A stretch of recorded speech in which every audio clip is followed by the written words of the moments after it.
we're having a march again on October the 14th, which is a Saturday. We meet here at Piazza Italian, corner of West Martin and Columbus, right by 35. We've met here for the past 23 years. So we'll go down Santa Rosa to either Travis or Houston, up to Alamo, which is again, we are losing again to the city and private interest and the state and everybody that wants to tell their version of how that history happened, even though we know it was a fight to maintain slavery. Anglos, Europeans moving into our area and claiming that mission to fight Mexican army that was coming basically to say, hey, you're disobeying our laws, you got slavery going on. Well, we pass by there and we go around Commerce, we turn on Flores, because again, as I've said many times to many people, these are the power structures of the urban area. On Flores, you'll still see the governor's palace, the old Spanish governor's palace. You see the municipal courthouse. You see all the structure still, the city council, everything. We pass right by it. Mainly, that's why I want people to see it. And we end up at the old courthouse on Dolorosa. In the early 90s, I started becoming more conscious about my indigenous roots and the lack of recognition. In other words, we either fell, and this goes even back to the 70s when I joined the Army, because I joined. I wasn't drafted. And there was a category there of either Caucasian, African, or I don't know how they worded it back then, but it was just for those two, and other. You know that I checkmarked other, and I put in there Native American. At that time, I used to identify with a Yaqui because I knew I had some bloodline, even though I have found out that I have more Pamake and Otomi than I do Yaqui. So I cling to this now. But I wrote it in my volunteer form for the Army, going back to when I was 16 to be 17. So that's how far back this. But in the 90s, I became more into, we have to do something. I'm not Latin, I'm not Hispanic, and those were the only choices I have to get recognized. And I started reading. As a teacher once told me in junior high, when you find out your history, you're not going to like it. And he was so right. The more I read, the more I didn't like. And since then, I started thinking, well, how can they call us wetbacks? Or some of my friends, because I'm born over here.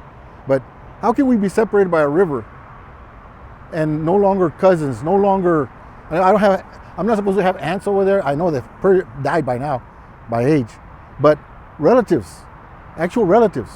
And somehow they are aliens. They are criminals for crossing that river. The way, and I've learned a lot from then, because of that war in 1846 that ended in 1848, and the Treaty of Guadalupe Hidalgo. I mean, it was supposed to be amicable. Mexicans and U.S. citizens were supposed to cross. But since then, it's changed so much because the United States has become so powerful, much more powerful than Mexico or any Central or South American government, that it imposes its will, especially on migration legislation, and especially Mexicans, because we're right there, like they say, well, you're right there.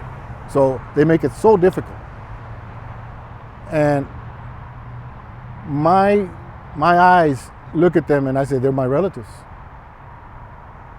And not to be, I guess a lot of people have used the word of racist towards me, but I'm more like my ancestors. You say, you got a head, 2 arms, and 2 legs. I see a human being. That's what I see. But I see the original people that lived here being treated like if they came from across the ocean. And that's an injustice, especially the way, even today, man. Today, you're seeing them dying because this governor wants to put razor buoys in the river, wants to militarize the border on this side and ask other governors to send their National Guard to militarize it. They want to put, and they're doing it, putting barbed wire where people have to cross and babies and that's become the theme this year, very explicitly. You say? Very, because it's gotten like what I've always said, it's a consolidation move, but it's a racist consolidation move that they started since 1848 to displace Mexicans or brown people, Indians even, because if you go back to when this became the Republic of Texas in 1836, the second president, Mayor Boulomar, had a policy of extermination of Indians, Native people. And he made a statement saying, there are no more Texas Indians left in Texas. That's how bad it was here. They chased them into Mexico or out into Oklahoma, out into other territories. And that has not stopped. For those that think, oh, we live very nicely and everything, it has not stopped. It's been ongoing, and it's ongoing today. All you have to do is open up your eyes, and you see people from Mexico or people on the border are still being displaced, even though you might see a lot of Mexican Americans that own land along the border, be it Brackettville, Brownsville, wherever, Laredo, El Paso, Eagle Pass, you name it. They're going to tell you there's the most anglicized area around, that there's hardly any Mexicans left that own land around there. Why is that? If it's not that consolidation move that I keep saying, is to wipe us off there and say, you belong on the other side. When did you start to organize for a declaration? Or how did you get that idea? Around 94, I was joining a lot of protests, again, on immigration at that time, but it was being done by LULAC. And again, like I said, I see them as my people, but I'm not a Latin. We were colonized through the Church of Rome and by Spain, hence the last names, the surnames, and the culture and so forth for 500 years now, 520 some odd years. So yeah, but I'm not that. And that's, again, my right to say who I am. And I tell this to all people. You have that right to declare your identity. They cannot no longer impose it on you like they used to before. You can say, this is who I am. And I wish that they would get it. I got it, and I started.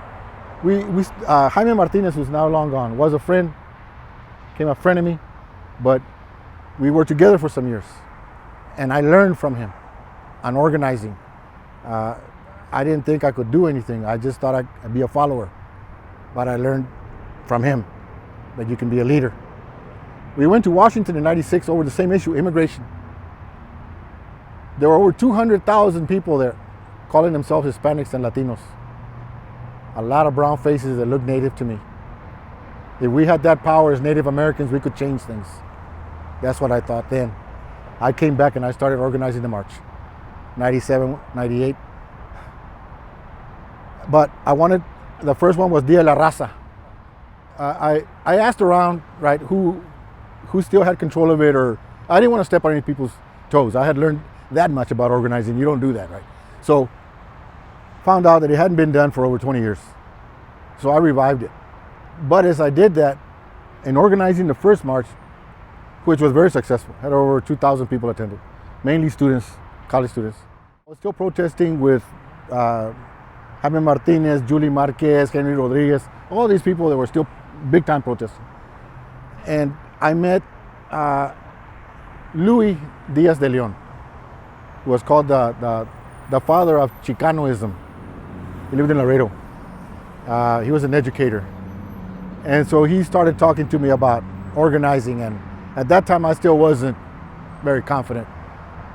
I went to live with him actually in Laredo, with him and his wife. That's the first time I went into a temazcal was with him. So he was telling me to look into Mexico and Central and South America. And that's when I learned that they were actually not celebrating Dia la Raza because that to them was still trying to celebrate being Spanish.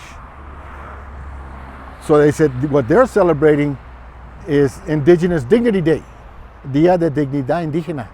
I said, what? I consumed that, ate it up, and started looking more into what they were doing. And they were over there toppling statues of Columbus. They were toppling statues of all these Spanish conquistadors. And I'm like, yeah, that's the road to take. And I started talking this here, which at first everybody's like, we are Hispanic, we are this, we are that. You're going to cut off half of yourself and all this. And no, I'm just actually going to start identifying with what we forget, our indigeneity, our indigenous root that we used to look down on, because if we looked to it, we were the lowest form. I said, I learned about the casta system that the Spanish brought. I learned all this. That is so racist. To be native, you were like the lowest rung on any ladder, on any social ladder. You had no rights. You couldn't own land. You couldn't have a job. You're not supposed to have money. You couldn't own a rifle. You couldn't defend yourself. You couldn't ride a horse in Mexico. You'd get killed, okay? If you say, I'm an Indian, which went for here too. Why the Comanches were so feared is because they actually took all the horses that the Spaniards were letting go and became the best horsemen around and a killing machine on a horse. They were feared here in Texas. All this I've learned. But wanting our people to be treated equally as human beings, not because we are from Europe, but because we're from here. Like I said, I've read so many quotes from different elders, indigenous elders, Native American elders, and they all say the same thing. We all have one head, two arms, two legs, one body. We're human beings. We shouldn't be treated any lesser or any better. You know, you have the same right to water, to the earth, to live, man. And we've been denied that for so long. And so I'm hoping, I've seen some changes, as you know. Well, tell me about you got it passed. In 2015, finally, I started since, like I said, since 97, and then changed it up to Indigenous Peoples Day, which the reason I say that the difference, those 2 marches at first, I had thousands of people. After that, it dwindled to hundreds and less. Once I started saying Indigenous Dignity Day, I lost those that saw themselves as Hispanic and Latinos. Why? You see? And that's where I'm still trying to swing them to say, look, if you still want to honor your Hispanic side, go ahead. But start honoring your indigenous side. Start claiming those people across the river.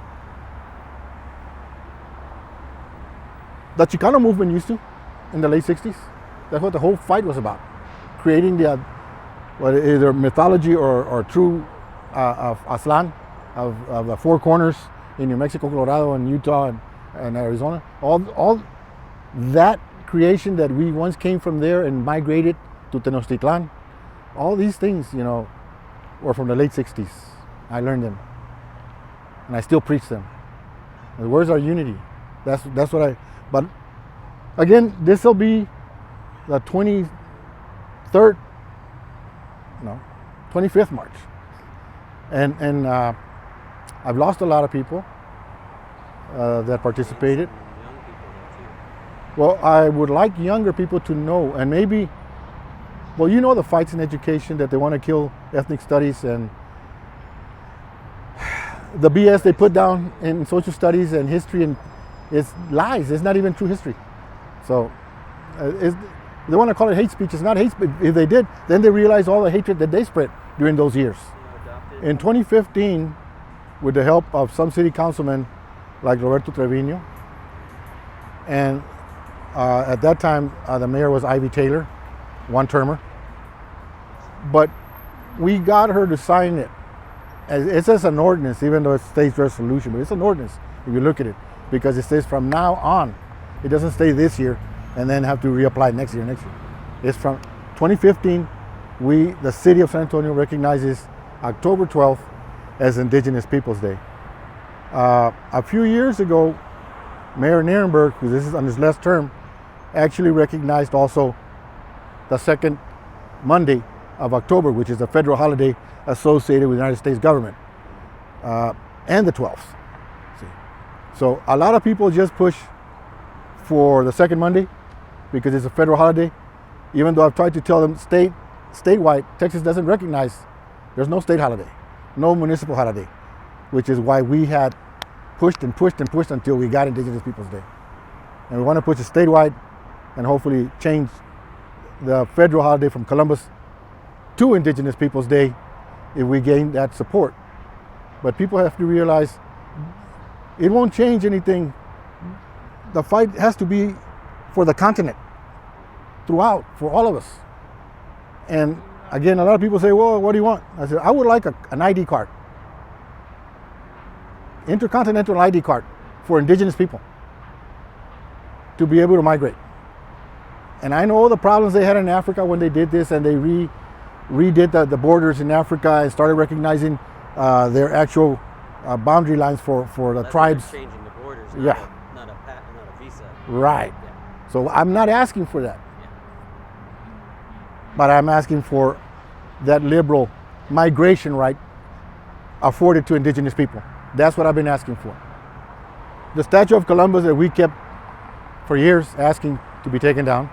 Again, like I said, when I started seeing what the people in Central America and Mexico were doing with tumbling down their statues of Columbus, it only makes sense. And finally, but it was a lot of different, it was not just Native people, different ethnic groups, young people, the Black Lives Matters groups, all this came together and we made it possible. I don't claim that I did it on my own.